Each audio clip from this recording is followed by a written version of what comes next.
Welcome to TPN news. Nitin Gadkari కలిసి Malkajgiri parliament నియోజకవర్గం తెలంగాణలో ఉన్న సమస్యలను వివరించిన ఎంపీ ఈటెల రాజేందర్ తెలంగాణ భవన్లో మీడియాతో మాట్లాడుతూ కోంపల్లి ఫ్లైఓవర్ అండర్ పాస్, నత్తనడక నడుస్తున్న Uppal elevated corridor, Shamirpet road, LB Nagar under pass, Huzurabad road సమస్యలపై చర్చించాము. హైదరాబాద్లో నిర్మించేవి అన్ని అండర్ పాస్లు కాకుండా ఫ్లైఓవర్లు నిర్మించాలని కోరారు. హైదరాబాద్లో నిర్మించేవి అన్ని అండర్ పాస్లు కాకుండా ఫ్లైఓవర్ నిర్మించాలని కోరాము. హుజరాబాద్లో సింగపూర్, రాంపూర్, రంగపూర్, పెద్ద పాపాయపల్లిలో రైతులకు ఇబ్బంది లేకుండా సర్వీస్ రోడ్డు నిర్మాణం చేయాలని కోరాం. సమగ్రంగా మరో సమావేశం ఏర్పాటు చేస్తామని హామీ ఇచ్చారు.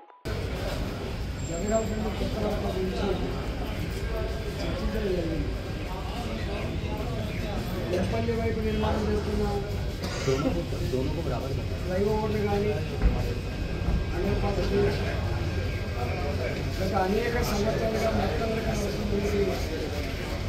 ఉప్పల్ ఏరియా కట్టబోయేటువంటి షామీర్పేట్ సైడ్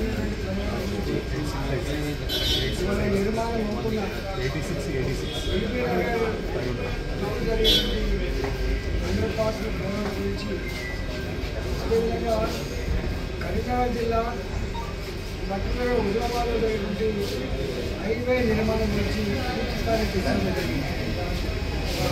హైదరాబాద్ లాంటి న్యూలీ ఎక్స్పాండెడ్ నగరం, విశ్వనగరంగా పేరు పొందుతున్నటువంటి హైదరాబాద్లో ఈ అండర్ పాస్ నిర్మాణం వల్ల పెద్ద ఎత్తున రోడ్లంతా కూడా మట్టితో నింపబడి, గోడలు పెట్టబడి ఇవాళ సిటీ అంతా డిస్టర్బ్ అయిపోయిన ఆస్కారం ఉంది. కాబట్టి ఎక్కడైతే నగరాలు డెన్స్ పాపులేషన్ ఉన్నదో, ఎక్కడైతే బిజినెస్ పెద్ద ఎత్తున కొనసాగుతుందో అలాంటి జాగాలలో ఫ్లైఓవర్లు మాత్రం నిర్మాణం చేయాలని చెప్పి మనకి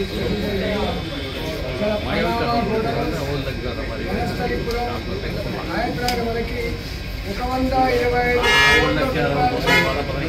ఇవాళ దాన్ని కన్వర్ట్ చేయాలని చెప్పి గవర్నమెంట్లో ప్రతిపాదన పెడితే సూత్రప్రాయంగా అంగీకరించారు.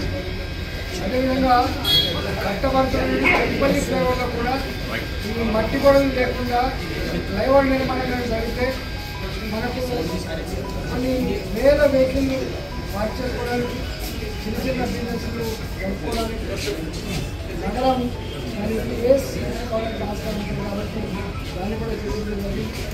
అదేవిధంగా హుజరాబాద్లో గ్రీన్ రోడ్ నిర్మాణం జరుగుతూ ఉంటాం. గ్రీన్ ఫీల్డ్ రోడ్ నిర్మాణం చేస్తూ ఉంటారు. 10 ఫీట్లు, 12 ఫీట్లు, 15 ఫీట్లు ఎత్తు అయినటువంటి రోడ్డు నిర్మాణం వల్ల లోకల్ ఉన్నటువంటి గ్రామస్తులు ఆ రోడ్ల మీద ఎక్కడానికి కానీ పొలాలకు పోవడానికి చాలా ఆటంకంగా ఉన్నాయి. కాబట్టి ఇక్కడ సింగపూర్, హుజరాబాద్ మండలంలో సింగపూర్ కావచ్చు, రాంపూర్, రంగాపూర్ కావచ్చు, పెద్దపాపేపల్లె కావచ్చు, చిన్నపాపేపల్లె కావచ్చు, రైతాంగానికి అనేక రకాల ఇబ్బందులు ఉంటాయి. కాబట్టి వాటికి సైడ్లకి సర్వీస్ రోడ్ నిర్మాణం చేయాలని చెప్పి కూడా దానికి చెప్పడం జరిగింది.